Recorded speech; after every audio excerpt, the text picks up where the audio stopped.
Okay, you were speaking already. It was like, what? Yep, I'm speaking. Okay. Phone's on silent. Good. Ready? Okay.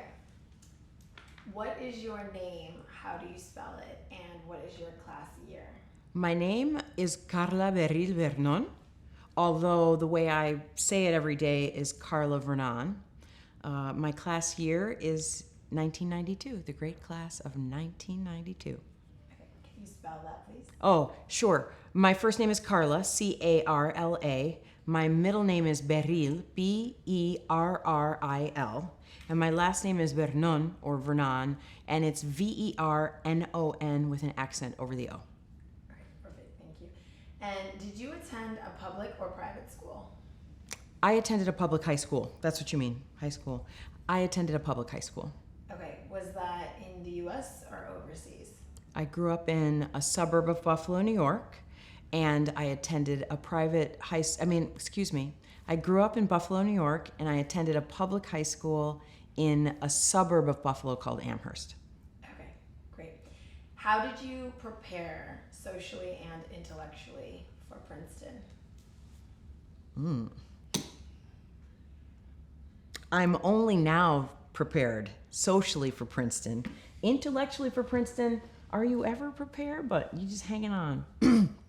Let's see. My parents were educators. My mom is African American from New Orleans, and my father was a Black Panamanian. And they pursued higher education through their whole journey. They went on eventually to both become PhDs. So we had a great emphasis on academics in our house, as well as being well-rounded. I was a dancer and very active in civic things in Buffalo growing up. So I would say preparing academically for Princeton, my parents, they tried to put us in that school district that was the best public school district where we could afford to get a house and, and so that we could have the best access to education. And there was a lot of enrichment. If the grades ever went off track or anything like that, they were going to get corrected and get on track. And I think that as much rigor as I could get by taking the advanced classes or honors classes or AP classes, I will say when I got to Princeton, I felt like it was a really rude awakening of maybe me not being as prepared as some of my classmates academically. Socially, I've always been this person. I just wrote a social media post the other day, and I was saying that I was always a quirky little badass, even as a girl. So, socially, she is who she is. Same person as I was when I was little. That's who I showed up with. Why did you choose Princeton? Well, I think having parents that grew up in segregated America. Well, let me correct that. My father grew up in Panama. He came to the United States in his 20s to go to college in the United States. My mom grew up in the segregated South. When my father moved from Panama to the United States, he moved to New Orleans, and it was still during segregation. He came during the late 50s. And one of the things we were taught, excuse me, I'm sorry, I'm really scratchy. Water? I think so. I don't know what. Got it. Okay, thank you. I'll take a sip with you. I'm gonna take that back from my father came from Panama, mother came from segregated South. Okay. Can you see the water? Not in my frame. No, not mine either. Okay, cool. Okay, great. Guys, can you send me a screenshot of the frame, please? I got you. So I can just shoot that to Jenny. Thank you. Okay. You feel better now? I do. Thank you.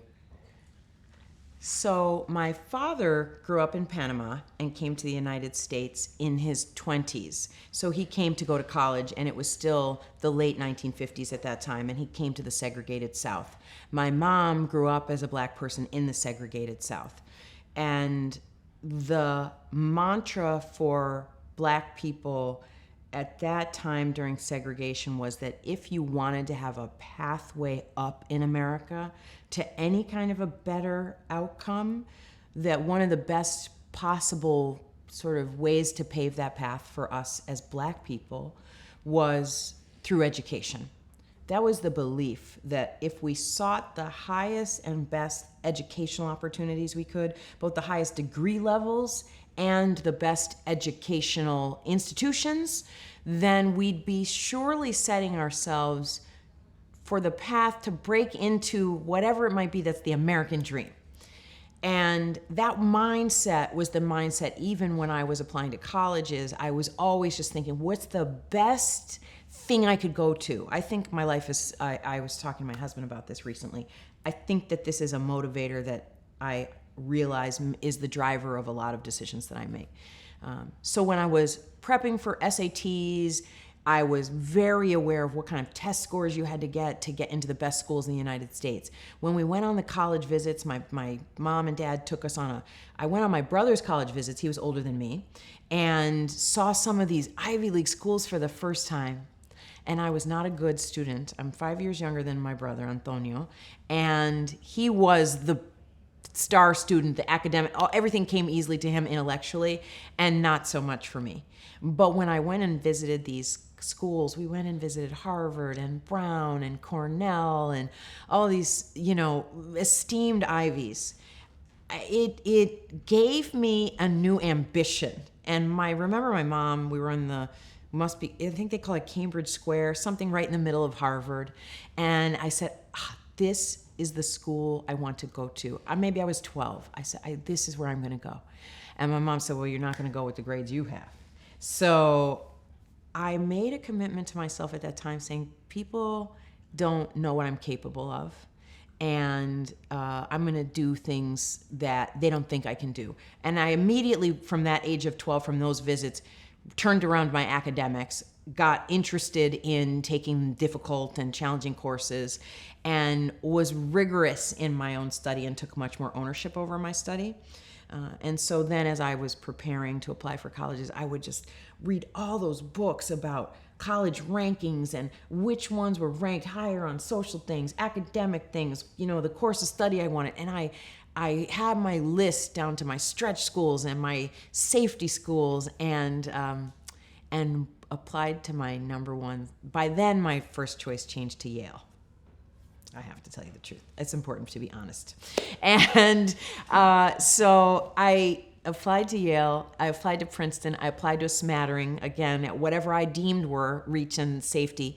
And I got rejected from Yale, which is probably the best thing that ever happened to me. So that is how I came to get accepted into Princeton, and knew that I was going to one of the places that would give me another great step up and launching pad. Now they say launching pad. We didn't say that back then, but yeah. Okay, thanks. And what were your expectations coming into Princeton, and were those expectations met? I think it's important for me to take a step back, because I know that so many Black students at public school have this same experience.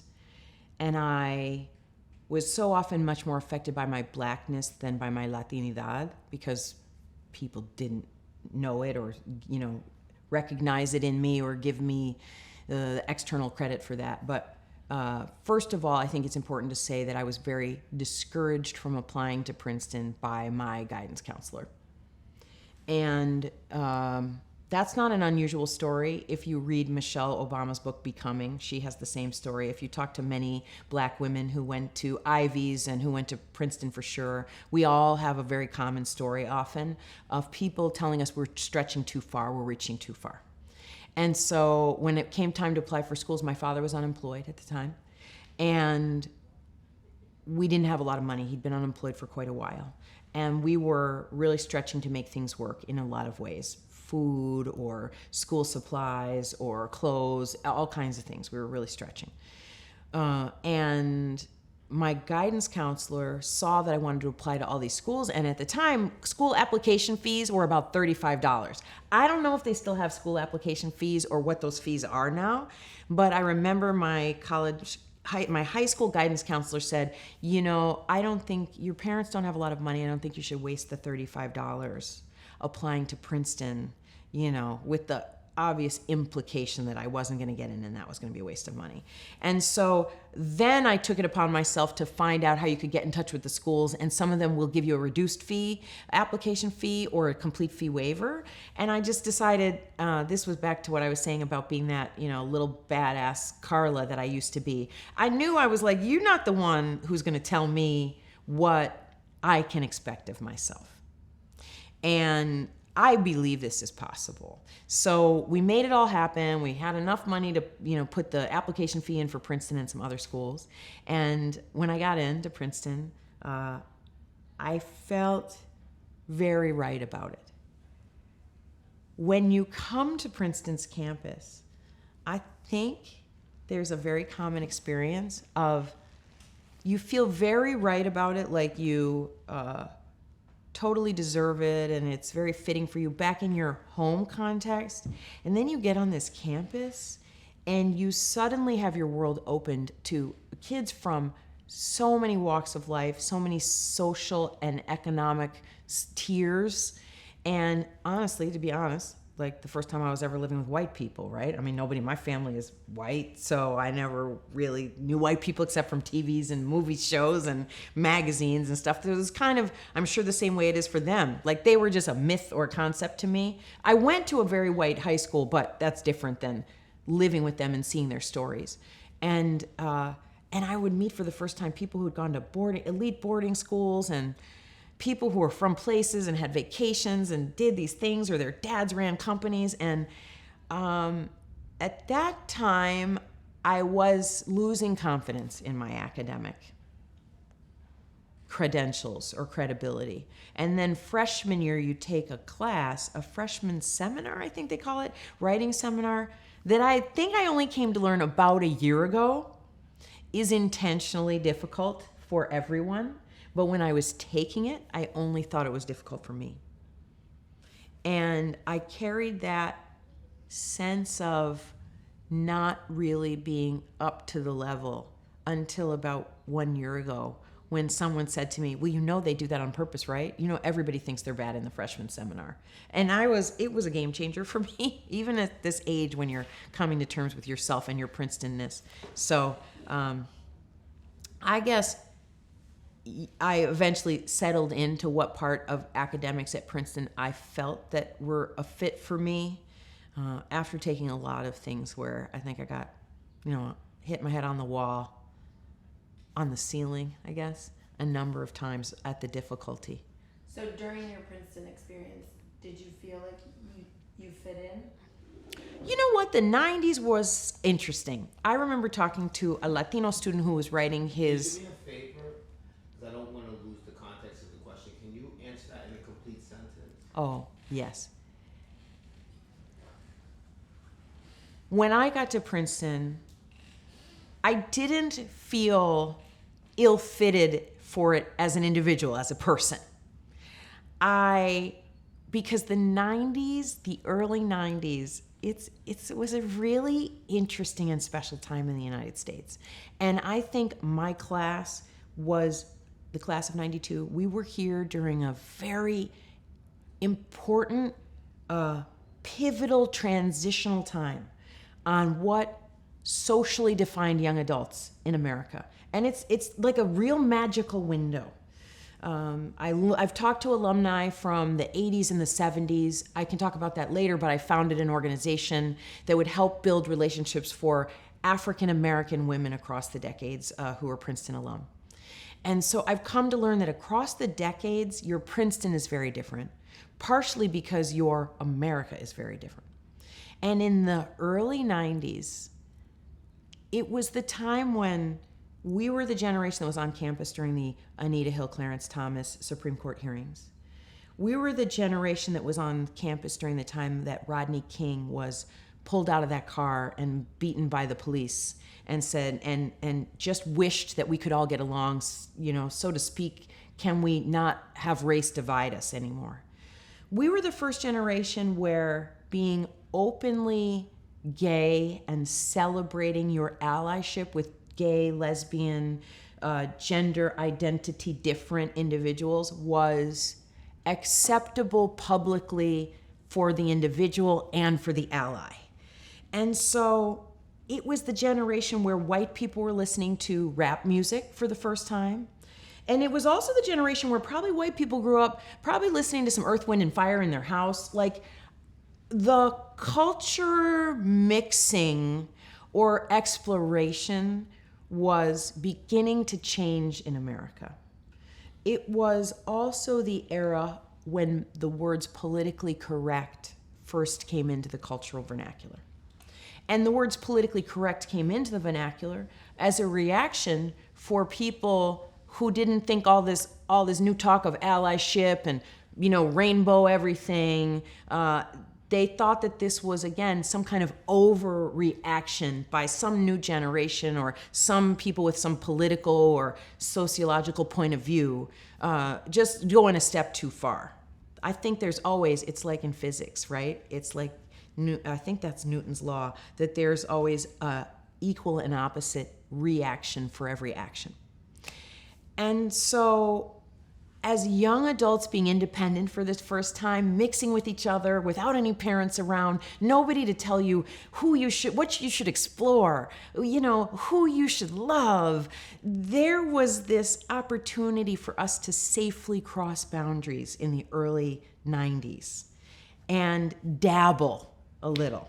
So as a Black Latina who grew up in a white suburb, I had already been used to being in an environment where I was in the minority. And I was already very comfortable with all whiteness. I grew up in whiteness and all my, schooling. So I was very comfortable with what Princeton's cultural ethos was. That wasn't a foreign feeling to me. But the ability to make Asian friends and make rich white friends and meet more Black people who came from different places, New York City, California, it was really this, I know we use the word melting pot. It was really just a beautiful mosaic, just a beautiful blending. And I feel very possessive about the early 90s as a time when you could have your strong identity, but you could also cross and entertain and explore into other worlds. Okay. So you did feel like you fit in. So because... Can you just put that in like a complete sentence and then we can cut it? Oh, okay. Yeah, Yes. Just no problem. Just one thing. No problem. Yeah, I feel it. Yes, I got you. That was amazing. No problem. I get it. The fit in part somewhere. Yes. So I definitely found the places I fit in at Princeton. Amazing. Okay. And what was your major? And were there other Latino students in that major? And did that play a role in your choice of the major? My major was ecology and evolutionary biology.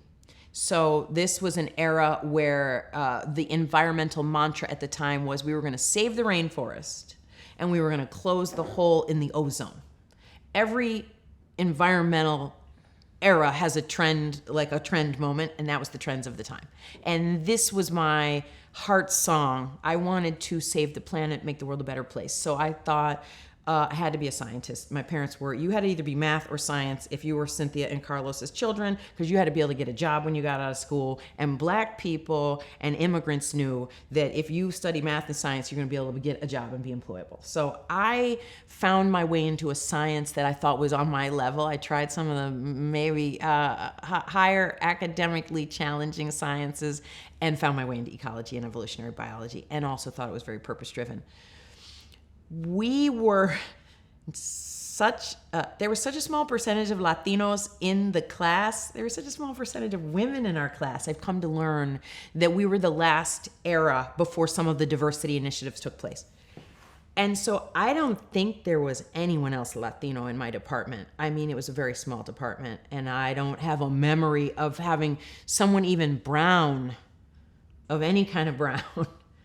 I did have some Asian friends, and we had things we related on, and who were maybe children of immigrants, that were also in adjacent sciences. But no, studying science was not a choice I made because I'm Latina, other than, as I said, you will study math or science because you are Black and Latina and you need a leg up in the world and you need a major where you can get a job. Did you take any courses that touched on Latino-related issues? And if so? I don't think I took any courses other than my Spanish requirement that had any Black or Latino issues for the whole focus of the class. No, I don't think so. Sometimes there might be a portion of a class where a section of the topics is cultural, but I don't even remember any Latino content breaking into the mainstream coursework. I would think you'd have to be Latin American studies or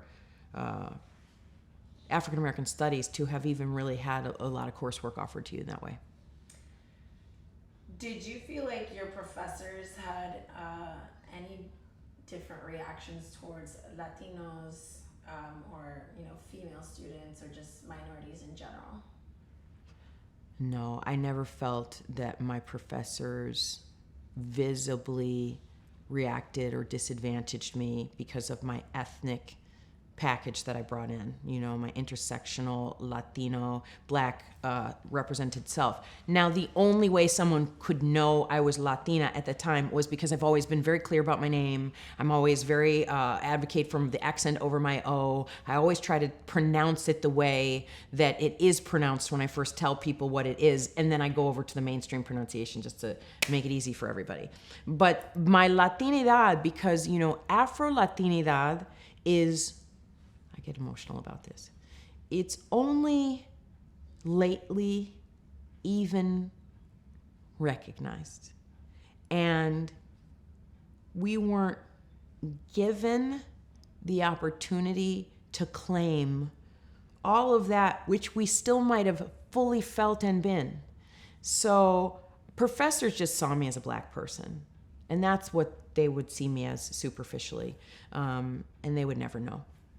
But I did not feel disadvantaged. And in fact, when I struggled and I had difficult times, I did find that the professors I had at Princeton came under as a safety net in the times of difficulty or trouble, more than once. Yes, I needed a safety net. And what was your thesis topic, and how did you find that experience? The thesis is one of the most traumatic things of my Princeton experience. I barely remember the thesis topic. I do believe it had something, well, I was ecology and evolutionary biology. I do think it had something to do with how is the United States government supporting work to drive a more sustainable planet. And then I did some work on that with the professor who was my thesis advisor on one of the summers before my senior year. So that's why I remember what the topic is. However, the thesis is super traumatic for me because this was the era where there were no laptops, first of all. You didn't own a laptop. By your junior or senior year, I think we were all expected to have a computer in our room. Those were these, big desktop. I don't even know if you got, it looks so old fashioned to you now. And that's not even to say, it's not like the ones from the mainframe era days. But so you had to do your thesis work. You mostly had to take your information on your floppy drive and go to one of these computer centers that would be in a building and walk down to the basement, because that's the only way you could print anything out.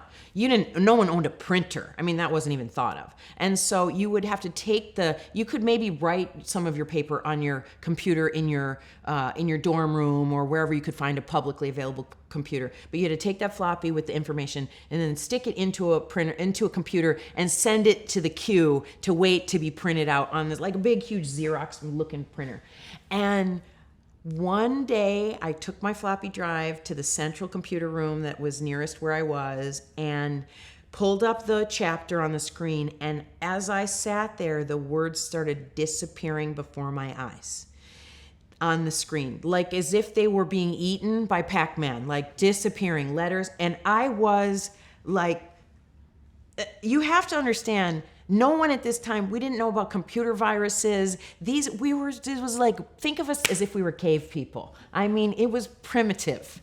So the idea that you would have saved multiple copies, there was no cloud. First of all, I want people to understand. The only place your file lived was on this floppy drive that you had. And they were called floppy because they were kind of soft. And if you accidentally scratched it, it was, game over. So you might save it on multiple floppy drives or have a version from 2 days ago or whatever. But anyway, the words were just I was like, what? You're hitting every button and, pulling the floppy out. I don't know what. Panic ensued. And I realized that somehow some kind of virus had gotten into my file. And we called the helpline and there was nothing that could be done. My thesis was eating itself. You have to have a thesis to graduate. I mean, I was not the top tier student in the first place. So we really need this thesis to come correct, okay? And the panic was, at this point, my body reacts, I think I freeze up as I tell this story. It's so painful to imagine. What I do remember is when I finally processed, I put the floppy into different machines. Maybe it was the machine. No, nothing. It was just eating itself. I pulled the floppy out as fast as I could to hope that I would save some. Anyway, I found an old, maybe 2 week ago last printed version. Why would you print it out? Again, it wasn't like there weren't printers everywhere. Printing was a hassle back then. So it's like maybe you'd printed one out 7 days ago or something. So you had it on a lot of floppies, but they all had the virus. Panic. I call my friends eventually crying. My thesis is eating it, so I don't know what I'm going to do. I'm sure hyperventilate. I don't even think anything sane was coming out of my mouth. And my 2 closest girlfriends were like, where are you we're coming right now. It was nighttime. They were just like, where are you? We're coming. So they came. I think they helped calm me down. They were like, what are the last printed versions? My friends divided my last printout among 3 people and said, they had their own theses to write and their own coursework. They each helped type in my thesis from whatever was left. And meanwhile, and I don't exactly know how it happened, I do know that I was asked to check into the medical center. Now I know I was asked to check into the suicide side because they were worried that I might be a danger to myself. The panic was, I can't even, I don't know how to manifest the way to describe. Eventually, the next day, that was a Tuesday or something, when I could get in touch with my professors and I worked out a deal. You can't get an extension. You hear about this famous thesis walk. There is a deadline. Your thesis is due. There's an hour, there's a minute, there's a day. Hard copy, probably not hard copy anymore. You dropped it to your department and you walked out the door, which is a great sign to the end of your career. But there was no way. I had to still do the work that I would have been doing anyway, and I'm catching up on an old printout that wasn't even latest research. I'm telling you, unfortunately, that thesis is in a library somewhere on this campus. We should not go get it because I'm sure it's not very good. But they gave me a 2-week extension and they did my oral exams. And I'm confident they were extremely generous with me. It was drama. That's a crazy story. The whole process was part of it. You had me on edge. I'm like, what? It is. I graduated, so there's that. Yeah. All well and well. Oh man, technology. You can't even. Anyway. Just listening to it. Okay, let's all reclaim. We're here. I graduated. It's beautiful. I'm a trustee of this university. It all works out. You're in front of this camera telling your story. What was your social life like at Princeton? Oh, well, I'm one to love deeply and fall in love deeply. So I remember freshman year, I fell very deeply in love. Can you repeat the question? Oh, my social life at Princeton was varied and it flourished. That's the part I actually remember about Princeton much more than classes. You could see why I might delete my memory of classes. It was not my strong suit. But my social life was so rich and wonderful. And that's the part that brings me my good memories and my heartbreak memories. But I'm one to fall very deeply in love, and I love love. And so I remember that my freshman and part of my sophomore year was highly occupied with being in love with a guy in my class. And we had a lot of good friends in common, and we had a fun time. This was my first time dating a white person. And our worlds were mixed from, what he had common threads with people, and I was very involved in the arts. I was at the time there was only one dance company. It was called Expressions. That was the first dance company at Princeton, and at the time the only one.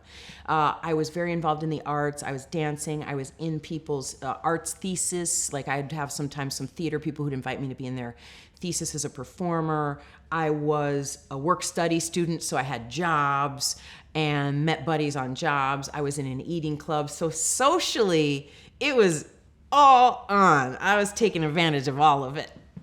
Okay. Amazing. Would you actually, you know what? Let's touch up on the eating clubs. So, what was the relationship between Latino students and the eating club? How did you feel about the eating clubs? At the time we were here, eating clubs still felt like they had a strong cultural thread to the past.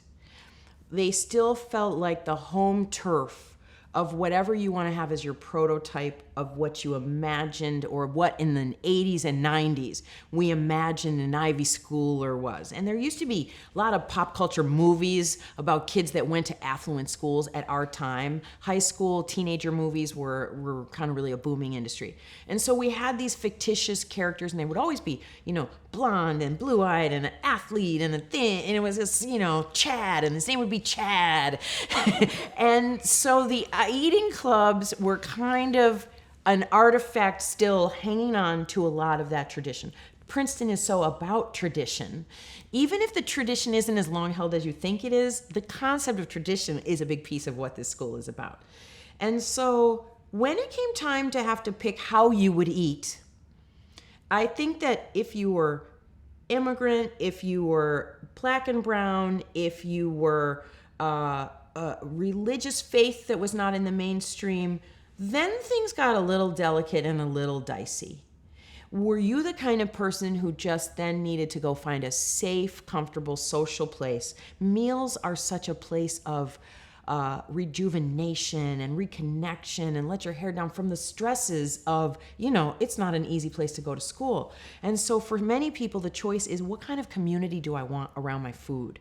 And so you could see that there would be a drop-off of Latino, of Black, of Jewish, of South Asian, of immigrant kids who would just say, that eating club thing doesn't feel right for me. I grew up in a predominantly white suburb. I went to a predominantly white public school. So as I always say, I'm very comfortable in the white social space. It's the space I grew up in, even though I am very proudly and strongly Latina and Black. So first I picked a eating club that I felt I could relate to, because it wasn't one of those selective bicker clubs. It was a club that was more open, and you could sign in with a bunch of friends. So I still wanted to be in a club, but I didn't want to be in a club that was all about this whole, we keep some people out and we let some people in. I didn't relate to that. So I joined a club called Cloister, which was just a kind of chill club at the time. Not much of a personality to it, really. And things went south in that club. I joined it with my then boyfriend and my then couple of best friends and somebody who was a former roommate. And the first semester of being a member of the club was fun, and I was part of all the black tie events and the meals, and it was so great. But my boyfriend left to go on an exchange student experience out of the country. And for whatever reason, and I still to this day can't really understand the dynamic or why it happened, the other guys in the club decided to start bullying me and being very mean to me anytime I would show up for a meal or show up to relax. I don't to this day, it's a very puzzling situation because we're grown, young but grown adults. Bullying, that doesn't seem like that still happens. And I've told you I'm very comfortable kind of fluidly in these spaces. So it was a very shocking experience, and I didn't know the origin of what had I done or why did I find myself this way. But every day was really caustic and toxic at this eating club. And so eventually, my best girlfriend and I, she's so loyal because it wasn't a toxic place for her. She was all right. But I said, I can't stay here. It's just, I don't know. I come here and like nobody is nice to me. And so I said, I got to go find a different place to eat. And she said, well, if you're leaving, I'm leaving. The loyalty to this day, we're, one of the closest friends I have on the planet. And we found out that Terrace, which has always been known to be the more open-minded, liberal, artsy, comfortable with sexual identity and difference eating club, was willing to take new members. So we moved over to that club where it was actually much more of a hand-in-glove fit because I really did grow up in a world of believing in both justice for my people, but allyship for the people that I'm not the same as. And that's what Terrace was all about, and music, and great food, and DJs, and the best parties. So, yeah, it turned out, again, I believe the universe works its magic, and it turned out that Terrace really was another place for me to blossom in a new way. Okay. And aside from your best friend, would you say that your other friends, the closest people around you in your undergraduate years, had similar backgrounds than you? Did you find yourself gravitating more towards them, or? The people I gravitated towards, I think I did have a very broad and diverse set of people that I love and I gravitated towards. I only had roommates my first year. After my first year, I lived in singles every year. So my social life and social pattern was driven by whatever I would go involve myself in. And I love the difference in people. So I had a roommate who was born in India, grew up in India, and only came to the United States. She came to Canada for late high school and then came to the United States. She remained one of my best friends. She had a very different path than me, and she was one of these people who didn't join an eating club and cooked for herself independently. And then I had friends from New York City, Brooklyn, those type of people. Very different upbringing than me. Then I had the California black people. That was probably the most similar experience, and the Midwestern black people that had the most similar experience. The Latinos that very strongly identified as Latino at the time were sometimes their Latinidad was the first and strongest part of their identity. And I don't think they also really knew I was part of that community. So those ties weren't strong, but they were positive. It was always a very positive goodwill feeling. I knew I was part of their community. They didn't necessarily know. And again, back then, Afro-Latino or Black Latino, there was no, people didn't connect the dots that we existed. It's hard to, I don't think we connect the dots very well either. But post George Floyd, more people are trying to connect those two realities. Okay, and then you said that the people you hung out with, they were the people that you were doing the activities with. Mm-hmm. So can you specify what extracurricular activities, social activities, any athletic activities that you were involved in? So I would make my friendships a lot of times either through my work activities, because I had a what do you call that? Work study job. I still needed to earn some of my own money in order to afford all of the cost of living expenses and stuff for Princeton, or my other social activities. So I was in the dance company for all 4 years of my Princeton experience, and eventually I was the artistic director of the dance company. And the dance company was very ethnically diverse always. I think the arts are naturally more representative than some other social things you might specialize in. So I was in the dance company. Were there other Latinos in the dance company? I don't think so, but there was Black people, Asian people, white people. There just weren't that many Latinos. There weren't many. And I was also, I would be performing sometimes in art events around campus that were being put on by my friends. So maybe someone would have a poetry slam, and maybe I would read a poem, or maybe I would do an interpretive dance to a spoken word poem. I would be involved in, I had a job off campus, so I tutored students off campus as well. I made friends a lot of times through the eating clubs and through my love of music and dance. And so if I wasn't at a dance studio practicing, I could be found on the dance floor with the DJ. And it is quite amazing how much, when you love house music, when you love dance music, there is a unity of friendship through that, and an acceptance of, we all come together for the love of music and the love of dance. So that's I think were the bigger driving forces of my social life, other than being in love and then getting my heart broken. But it's okay. I wouldn't have my babies today had that not happened. How did Princeton affect your subsequent life and career besides your babies? Well, my first job out of college was through Princeton. So when I graduated from, well, let me step back and say, I think I always am blessed to acknowledge the strong impact Princeton has had on helping me have success and access from the minute I graduated from Princeton up until this very day.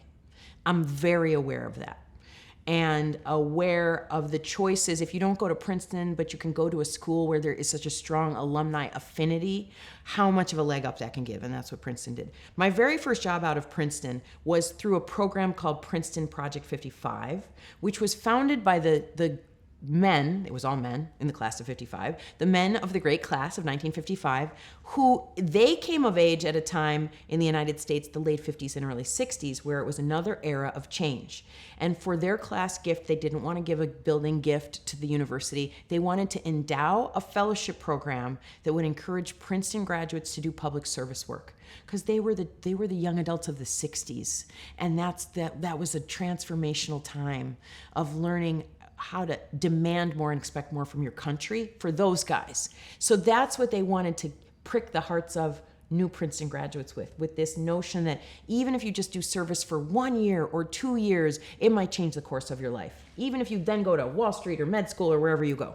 So my first job was a Princeton Project 55 fellowship, which meant it was paid half by Princeton through this foundation and half by the nonprofit that I worked at, which was the Nature Conservancy. I mentioned that I was trying to save the planet. This was my vocation, my calling. And so I went to work for a sustainability and environmental organization as my first job as a Princeton fellow.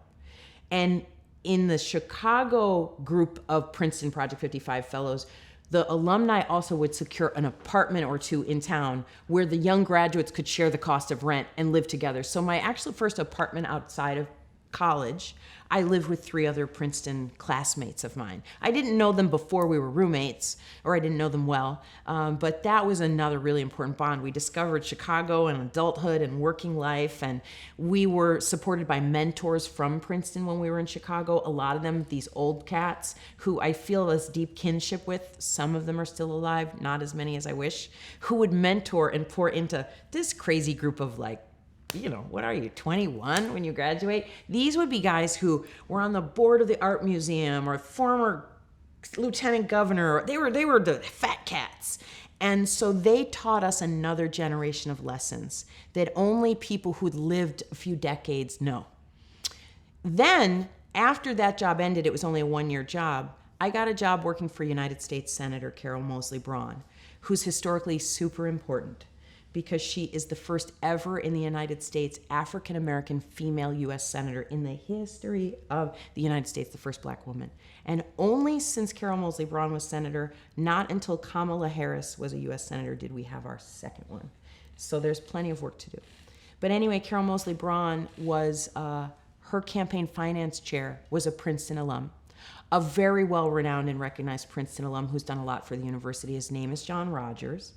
And John was helping Senator Mosley Braun staff up her first Senate office. And I always say, for these Senate and Congress offices, you need a lot of cheap labor that's bright and energized, and that's what you get with new college graduates. So I got my second job because John said, I know just where you can find some public service-oriented, fresh young talent. Probably didn't cost a lot of money. These Princeton Project 55 graduates are in town. So that's how I got my second job after Princeton. And then from there, I had a couple of other nonprofit and service jobs before I went back to business school in Texas. There, my Princeton journey parted and took a pause for a little while, and I became a Longhorn and a Texan, and everything was great. But I will say that when my husband and I moved to Minnesota, I decided to try to reconnect with Princeton in whatever way I could be of service. I didn't have kids yet. So then I would start doing some of those interviews that alumni can do for the new applying high school students. And that brought my connections a little bit. And then at my corporate job at General Mills, where I was middle management executive, if anybody ever had any kind of Princeton connection, somebody in a younger class or something, instantly I was your mentor. You want me or you don't want me, but I'm your mentor anyway, whether you like it or not, because we both went to Princeton. And you feel like your family. And so Princeton never was too far afield. We can get into it as a different thing, but I think my most major life-changing reconnection with the university was in the lead up to our 25th reunion for our class, which was 5 years ago. Our class opened our Facebook page, and it became a little bit of a therapy, social media environment. We were resurfacing things that maybe we never addressed with each other before, meeting each other in new ways on new terms because you're now adults and you have kids and you realize that you don't have to be as, caught up in whatever stuff was in your head. And so then we came to the 25th and we were already really relaxed with each other. And so the 25th was magical, it was beautiful. But at the P rate of the 25th reunion, an experience that had happened to me at almost every P raid was that experience of watching the body of the university walk by you and watch history change as it walks by you. Classes of all the older white men, that's a lot still long. You watch that for a lot of the parade. Then you'll start to see some brown men. And then you'll start to see some women and brown women. But just like, I say it's like the ratio of the black to the P in a black-eyed pea. It's like not as much black as there is P. So it was just a speckle, just a sprinkle, like little chocolate chips, but not enough in a cookie. And I would see those older generations walk by me, and I had this hunger to know them and thank them for the hard work and the road they paved. And so when I got home from my 25th reunion, I found a couple of other classmates of mine, and I said, I have this deep wish for a connection with these older black women, and I'd like to try to see if we can find a way to aggregate and get together and know them. We started it was just a Facebook page. It was called Princeton Tiger Sisters, and it was modeled after a Latina group that I joined was much smaller, which was also founded on the same premise. She was still a student, she wanted more community with the Latina Princeton sisters. So she started Princeton Latina Facebook page. And Brew is her name. And so we would collaborate, and I would say, I'm, intersectional, I'm in both of these organizations. I want to take what you've started and bring that over for the black women, but I'm also want us to encourage that these two populations need to be hermanas, need to be sisters. Anyway, we started it, and it was like a forest fire. The population grew to be 1,200 women in 3 weeks. That's how much need for connection the brown women found with each other that they maybe did not yet still find with the university. So as brown women, sometimes we're the last thing you assume is Princeton. We're the least associated with the stereotype of what it means to be an Ivy League student or an Ivy Leaguer. And I felt that that's not right. We are Princeton. And maybe we can at least be each other's Princeton and thereby redefine Princeton for ourselves. So I created that group.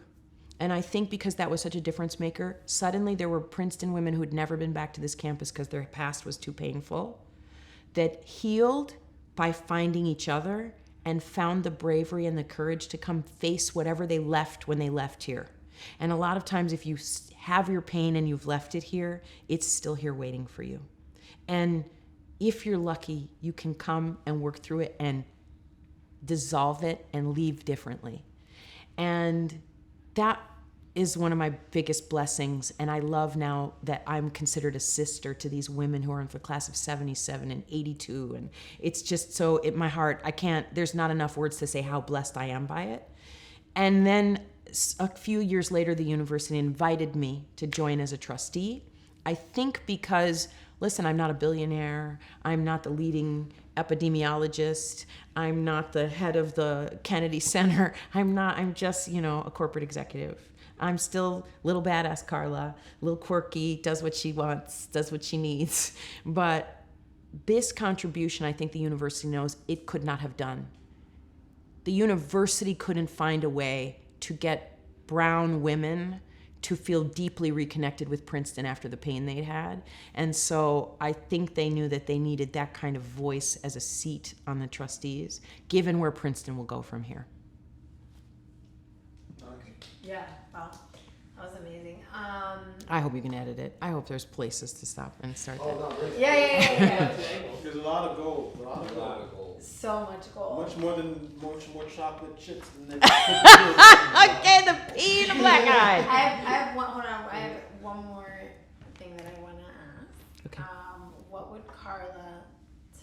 What advice would Carla today give 18-year-old Carla? Oh. I get asked this question a lot. What advice would I give little Carla? And I'm laughing because I feel so sorry to say I just did a social media post about the fact that I don't actually love the premise of this question. And so I don't want to be rude with the intention of the question. I think we're trying to seek in that question a way to help younger people not have to stumble or not have to slog through something. If we could help ease somebody else, let's give them that advice. But through the lens of what would this Carla tell that Carla, I can't really give a good answer because that Carla is the reason there's this Carla. She's the one who got us here. So I can't give her any advice. She was pretty on top of it. She fought the battles for us. And I'm just so appreciative of her.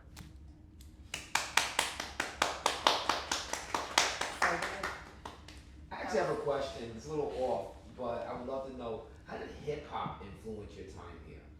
Because I know that hip hop was a different sound when you were here. Yeah. At O.J. Simpson. When we ask folks about current events outside of school, not everybody had anything. We had OJ. I don't think I brought up OJ. Right, but you lived here at a time when there was a lot. It was a cultural, I don't know what to say, it was a percolation. Well, music is a humongous component of what always healed me to Princeton in real time. And I was at Princeton in the time where first generation hip hop, see, it's hard to explain to the young people, and I come by this gray hair quite honestly, that there are some American art forms that were invented in America, but not very many. Jazz is one. The blues is one. And hip hop is one. And of course, I'm super moved to say that these are some of the original American art forms because they are the sound of Black voice through art saying, America, you don't fully understand all that we've gone through and all that we are and that we still have joy and pain simultaneously. We carry our joy and our pain. The blues. People sing the blues, but it's catharsis when you are singing the blues. Jazz is discordant, but beautiful. Hip hop is the poetry of the streets. And that was street geniuses. And that's why I don't just love hip hop music. Hip hop is dance. Hip hop is street art, graffiti as they call it. Hip hop is fashion. Hip hop is actually an entire container of many forms of expression of young people saying, the arts can't limit us, because we're here to say our generation has something that's not being said by any of the current tools. And so I loved that. But honestly, the game-changing hip-hop era was probably the late 80s people. I think they get to own the first definition of hip-hop coming into mainstream. What the 90s people get to own is house music. And I will acknowledge my DC people with their go-go music. It's not my thing. But house music is the jazz of the hip-hop era.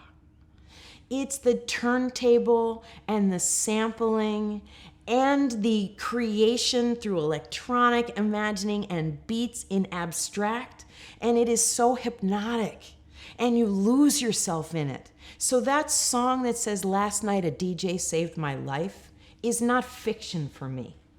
DJs have saved my life through hip hop and house music at Princeton, when I definitely had times when my life needed saving. I think that's a cut. That's great. That's a cut. Carla, thank you so much.